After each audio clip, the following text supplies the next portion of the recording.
Hi guys, John from Advanced Detail. Now, a client contacted me a few weeks ago and asked if we'd detail his Mini Metro, and so I said, well, yeah, it's unusual, but we can do that.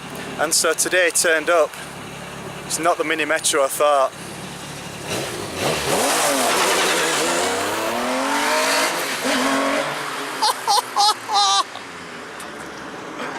Right then, so we've got 3 days to play with this. This thing here. So one of my client's complaints was my phone's ringing and the exhaust needs polishing. So we're going to crack on with that first. Right then, after getting my breath back, I can't speak. After getting my breath back from yesterday and the ride in this, we're setting about it now and seeing what we can do with it in the 3 days we have. So what we've done so far is polished the bonnet. So we've done a single correction cutting stage on the bonnet and then a finishing stage, and that's just brought the gloss back up and gotten rid of some of the haze. It's never going to be a perfect finish. As you can see, there's a lot of peel in there, and even more in certain places, but then you go to the other side and it's quite glossy and pleasant. However, it's a rally car and it's not designed to look pretty, so we're making the best of what we can do. Also, I'll stop waving the knife around before I cut my nose off. We've spoke to the client about the back end. As I said, the exhaust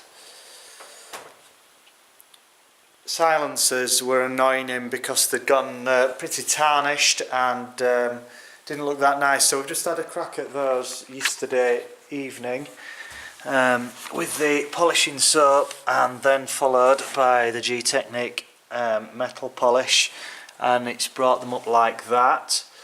And they were like that, so it's quite a lot of quite a big difference there, obviously. Now we've again spoke to the client about this and said, listen, we can do whatever you want, however things like this, if you can see your face in it and it's mirror finish, it's not believable as a used Group B car, and it kind of loses its, I won't say appeal, but some of its history. So we like to leave it with a bit of patina to make it look, well, it obviously is the real thing, but we don't want it to be too good, if you know what I mean. So it's a balancing act. It's set my OCD off quite a lot. But we've also spoke to him about the oil tank, and that's going to be done too, although very gently, so we don't get it too shiny again, so it just looks like it's cleaned up nicely. So a lot of little bits to do really, and I think it's going to be the little bits on this that are going to make the most difference. The perspex does need attention, and hopefully we can get the wheels off and treated, and also we mentioned we do calipers, so in there we're going to try and on the front as well, we're going to try and get the calipers painted as well if we can. Proper AP racing job is in there, no messing about. So that's the update so far. We're going to keep on going and keep on chipping away at it, and hopefully it'll be some bit like on Wednesday morning, and it'll be ready for coatings, and they're ready to go back on the trailer on Wednesday tea time. Oh, just out of interest, another little modification we have done is to the Roops machine polisher. There we are, and that's the modification. Can you see? Now 10 out of 10 for guessing why we've done that. Well, I'll tell you. Come with me and have a smell in here.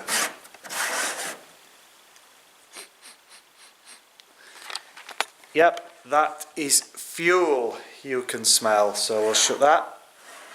So, now then, the reason we've covered that part of the machine polisher is because that's where the bushers are, and bushers spark. We are going to be looking at the perspex. We are working in and around the areas of the door. There are fuel fumes coming out of the windows, so we've closed the windows. However, we just want to play it safe. It's a very, very valuable car, and it's not replaceable, and so we just take the extra precaution by doing that to the machine and uncovering where the sparks come from, and hopefully it will make it a lot safer. But that's the update so far. We'll keep on going.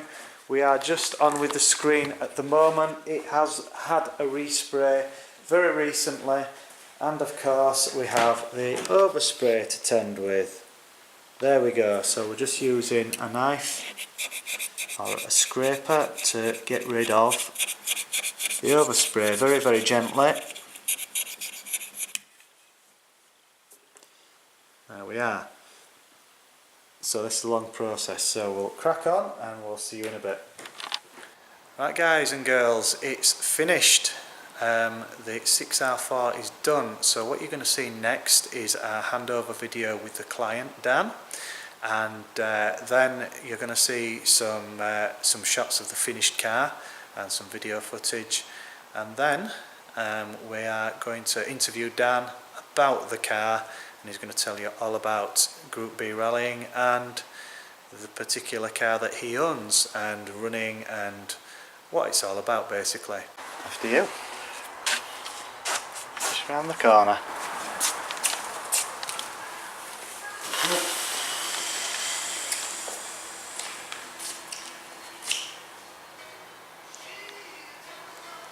Wow.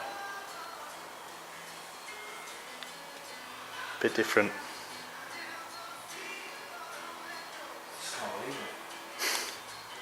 Yeah, it's a lot different. She's a stunner, isn't she? Absolutely stunning vehicle. Yeah, just better than they came off the production line new. Wow. It's not meant to look like that really as a rally car, but I like to indulge. No, but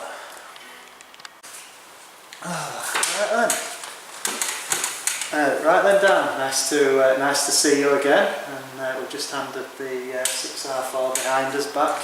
Yep. Are you happy with it? Blown away by it. You know, it's a 33-year-old car. You know, so it's not going to come up like mirror, you know, like a mirror glass finish. Yeah. And yet it has.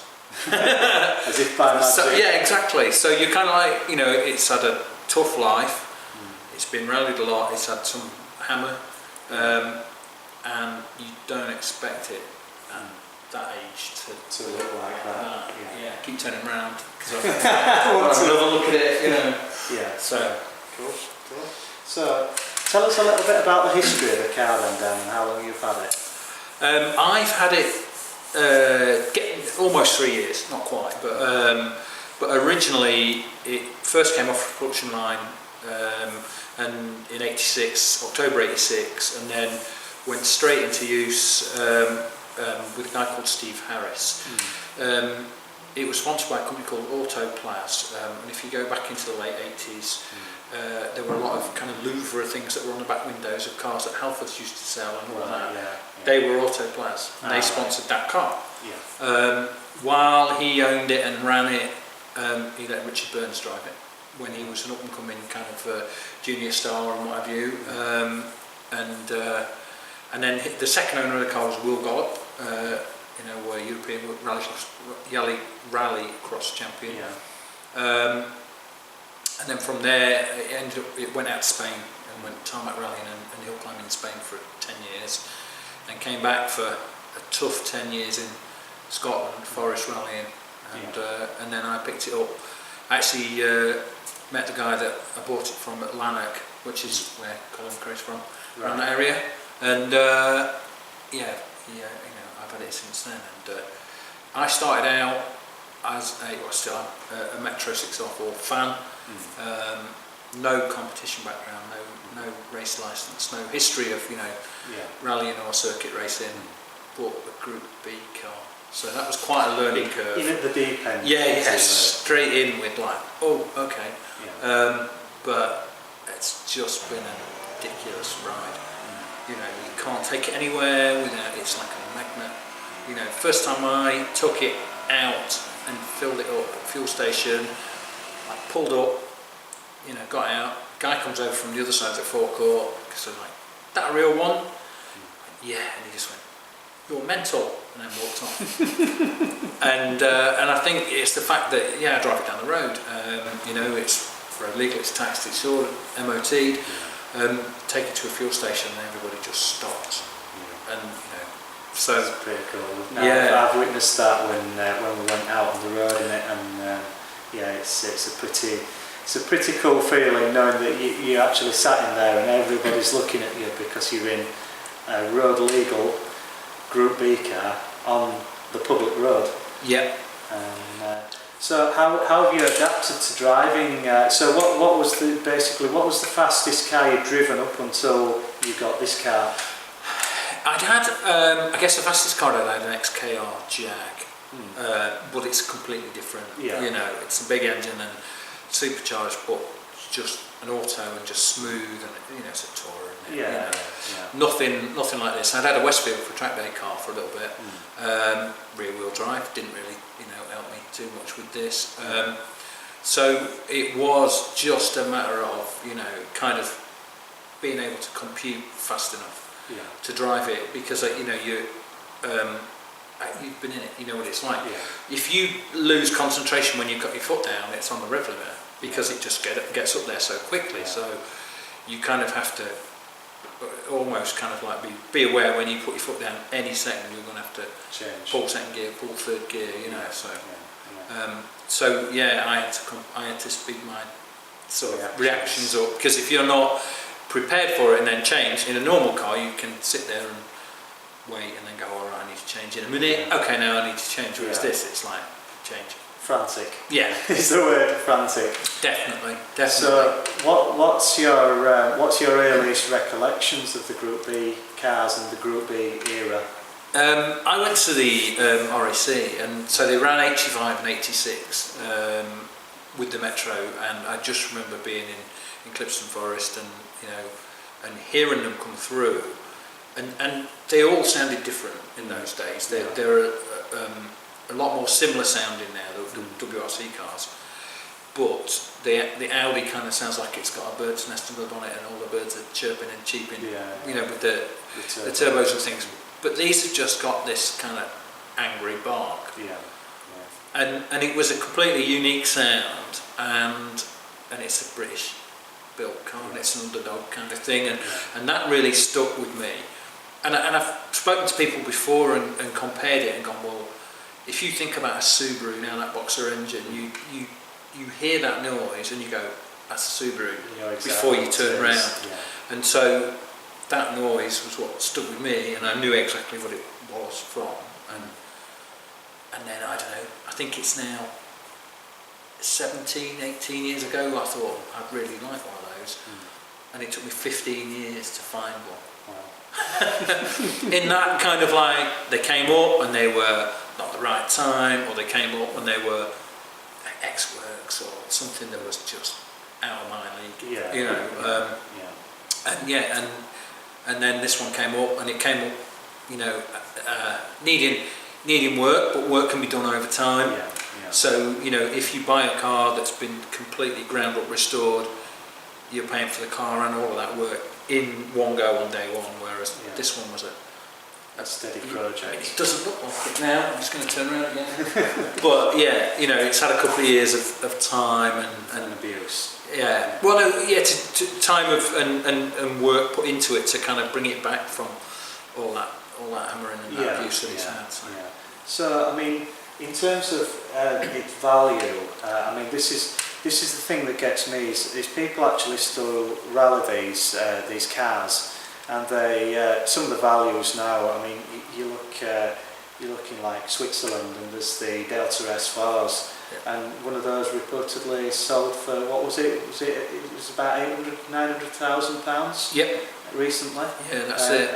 An ex-Toyman car. That's it. It was listed as €1 million. Yeah, yeah. So, yeah. But yet they still go out and drive them in anger in these places, which I think is remarkable. I think it's very brave, but also I think it's a good thing because people need to see those cars and they need to experience the Group B experience. But when you bought this car, what sort of money did you pay for it?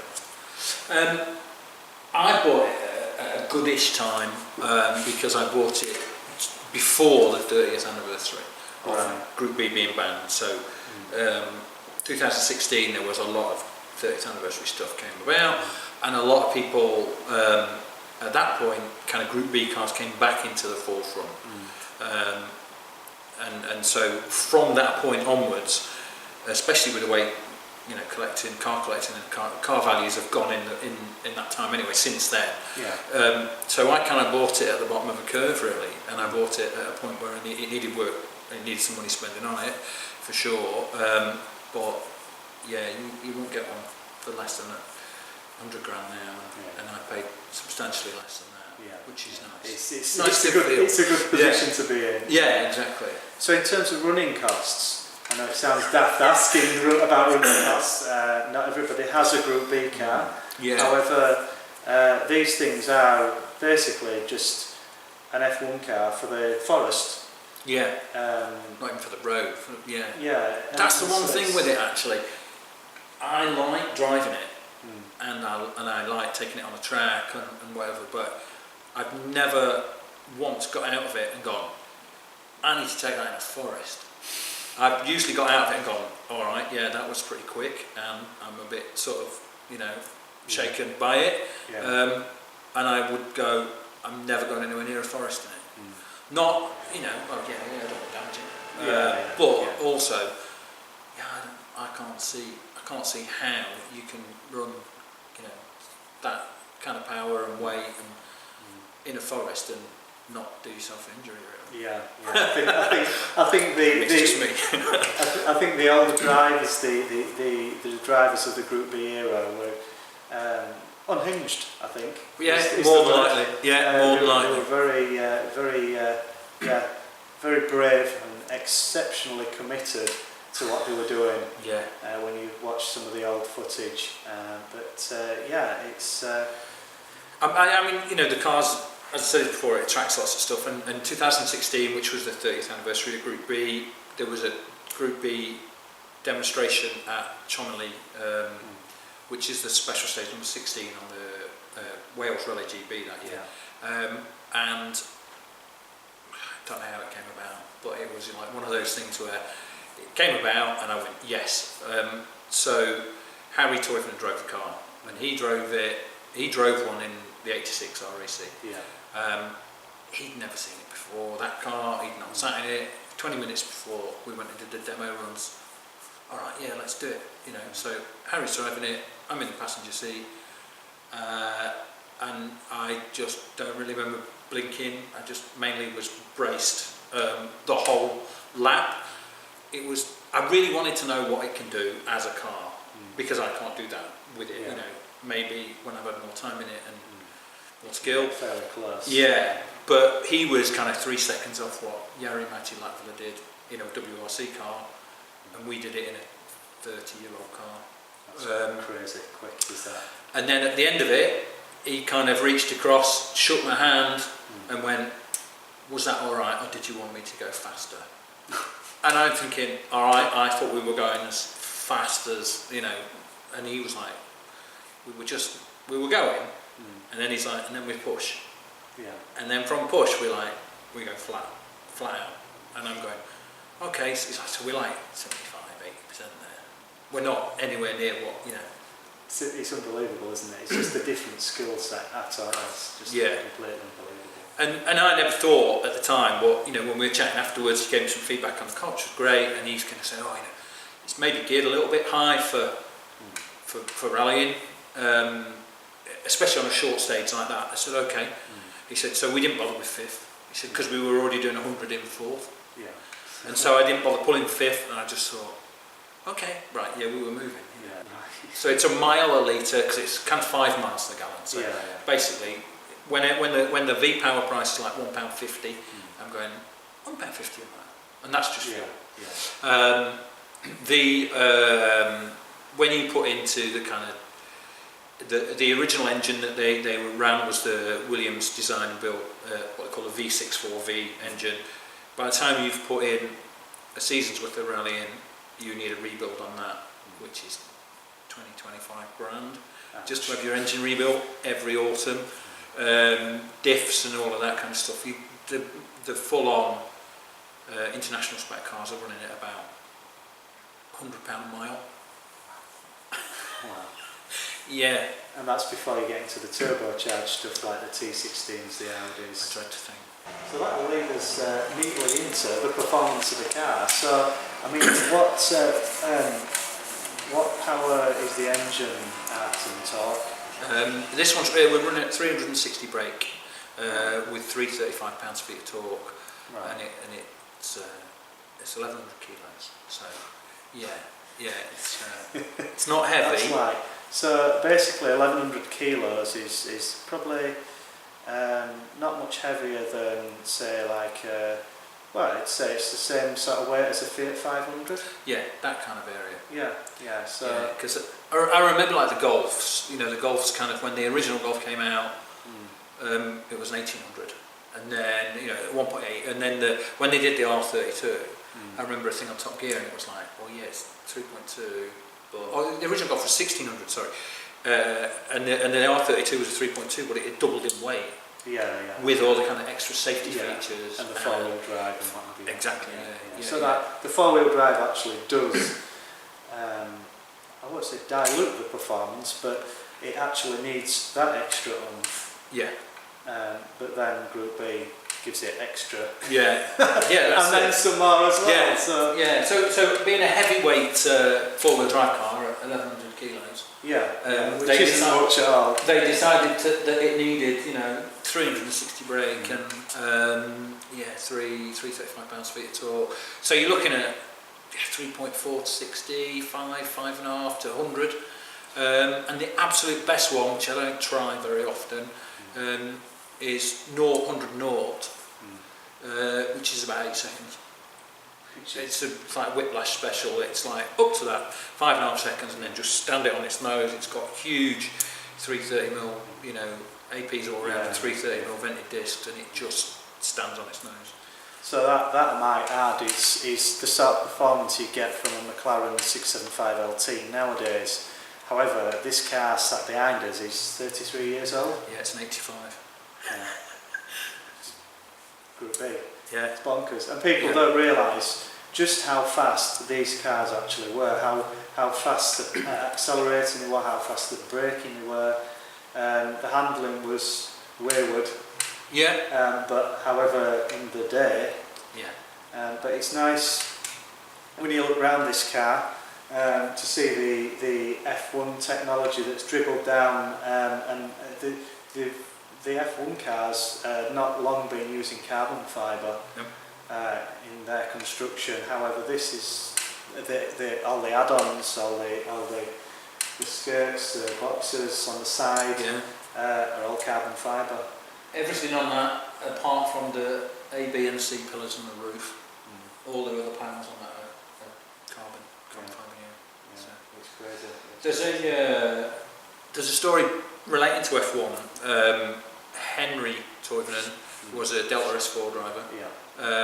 He went to Estoril, and they put his on tarmac tyres, and he would have qualified third for the F1. And he had a navigator in. That's ridiculous. I've never heard that before. Yeah, he would have been third for F1. And that's kind of where the FIA started going. It's getting a bit silly now. Because they were Well, the Delta S4 was 3.2. Sorry, 2.6 or something. It's quicker than a Veyron, basically. It's 0.2 of a second quicker than a Veyron now, and that was in 86. There were reports that the S4, the Delta S4, would actually do 0 to 60 in 2.9 seconds on gravel. Yes, yeah, that's true. Which is mind-boggling. That's why I'm going nowhere near it. Because you can't even, you've barely gone, clutch, right, let's go. Oh my word, I'm doing 60 miles an hour, you know, you're not. Yeah. You've got to be special.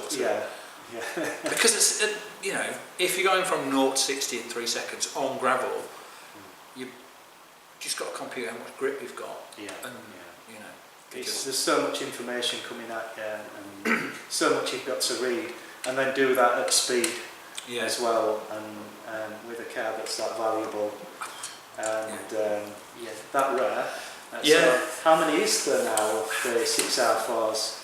I don't think anybody knows for certain, but there are a few guys that kind of have got the kind of knowledge of where they are and who's got them and who help me trace the history of that and things like that. And speaking to them, I think we're at about 110, maybe 120. Wow. And they built 220. Well, there were 220 shells. Right.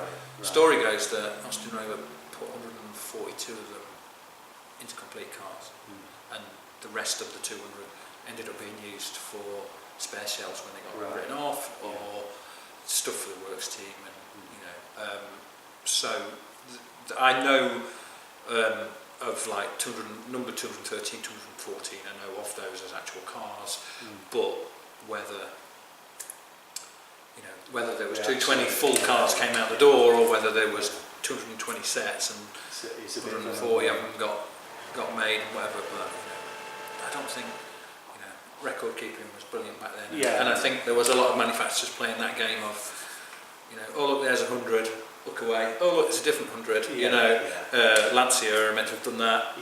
So there's quite a few stories flying around about that. So it's kind of believable, especially in that era. It's kind of a get away with what you could. And these Italians are quite good at doing that and quite cheeky. Yeah, and the rules allowed for, they wanted 200 cars, and then they allowed for 20 Evolution models, which were like this. To actually so the production line 6R4 was 250 brake horsepower.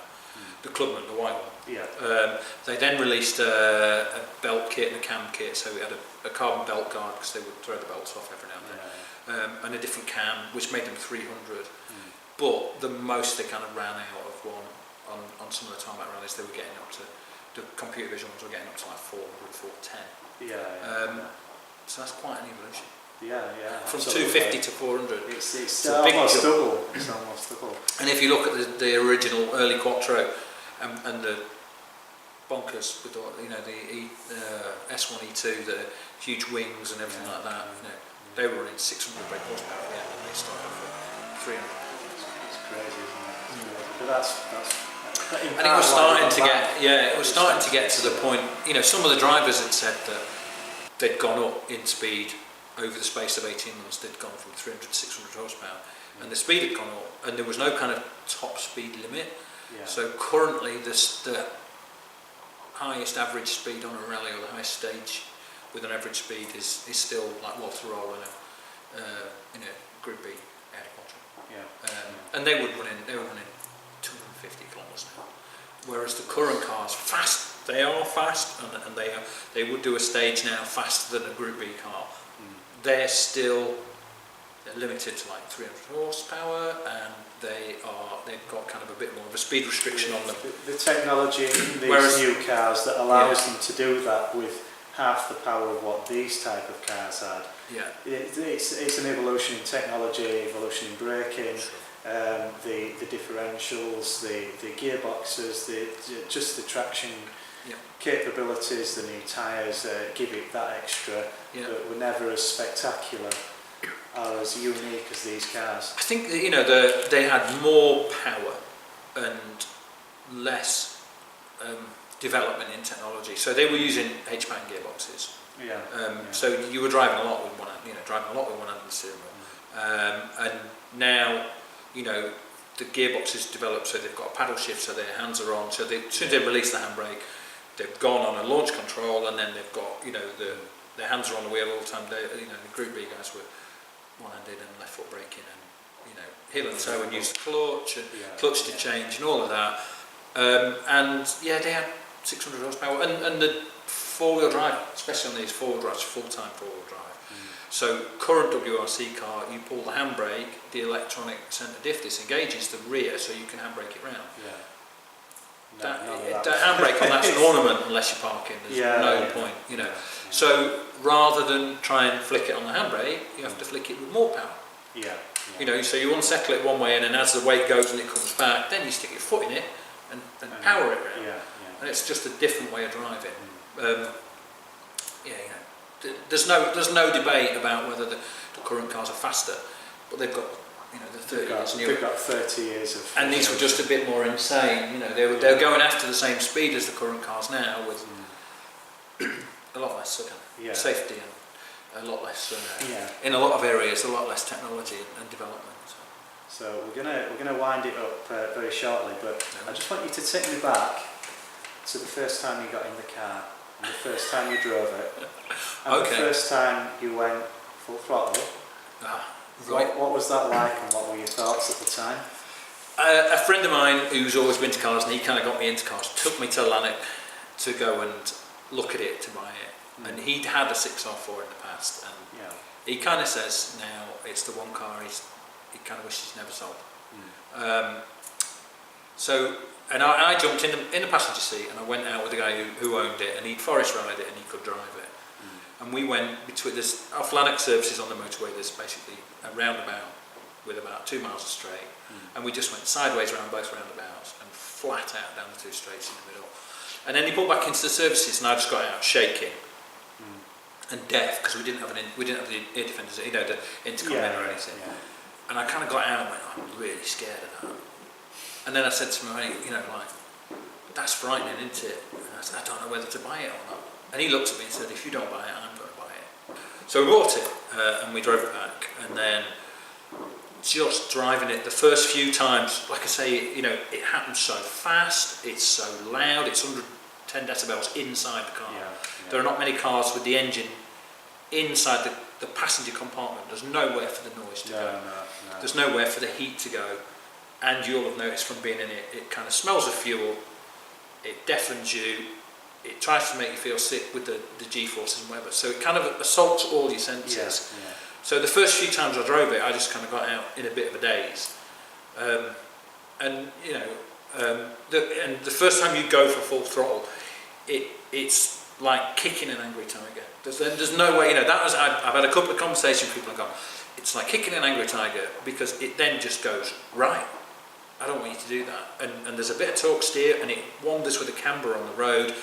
And so you're pulling right to stop it from diving into the left, and then when you lift and change gear, it jumps right. So you then do that, and then you do that. So as you're driving, it's under power that way, and then shut off and change gear, and then go back under power. So you've got to remember to do that while remembering to change gear, while remembering you're now doing 90 miles an hour or whatever you're doing. If it's just gone from there to there, and it's just kind of almost like it's got a tendency to want to headbutt trees. That's what you feel like. You floor it, and it goes that one, and you just think, no, I don't need to do that. So it's like it's trying to kill you. Basically, where you're at when you first drive it. You've got to control it, and you've got to read what it's going to try and do and anticipate. We had this with I was explaining, we've got the new 5 Turbo to restore, the new old 5 Turbo to restore, and I was trying to explain to a friend of mine just how exciting they actually are. I mean, a hot hatch with 120 brake horsepower and no differential and 950 kilos, it's quite exciting. And the way I described it to him was, when you put your foot down, it's exciting because you never know quite where you're going to end up. Or how fast you're going to be doing when you actually arrive there. And it's kind of like that, but obviously turned up to number 11 with this thing. And the weird thing with these is, Will Gollop, second owner, didn't rally across this one, but he's notorious for when he was European champion, he put a twin turbo on it.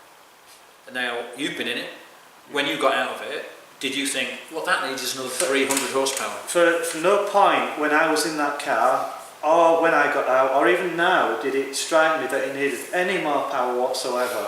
Yeah. And honestly, I mean, that you got a couple of chances to squirt it on the road where you were, I think, once or twice absolutely flat through the gears. Yeah. And the way it builds speed, and the speed you actually go through the box, Yeah. that is the one thing that strikes you, and that's with 360 brake horsepower. With twin turbos and what was it, 600, 600? 650 somewhere around there. It's just like unimaginable how fast that would actually. It's just unbelievable. You can't. Yeah, you just kind of can't. I don't think you could. I don't know how we drove it on a rallycross circuit as well. Yeah. Just. It's Yeah. It is the most magnificent car. It really is. Thank you very much, Dan, for bringing it. It's been an absolute pleasure. Thank you very much for everything you've done to it. I'm just blown away by the end result. It just looks amazing. Like I said, it's over 30 years old. It's had a hard life. It shouldn't come out looking like that. Yeah. Out in the 6R4, Dan, on the public roads.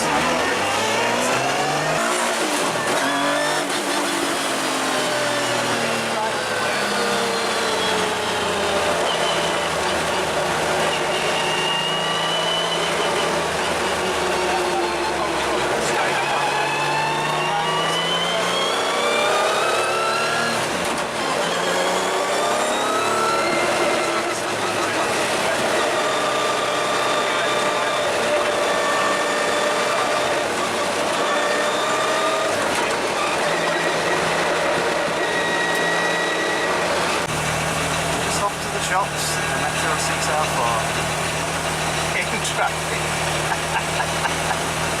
How mad. Not long for the next.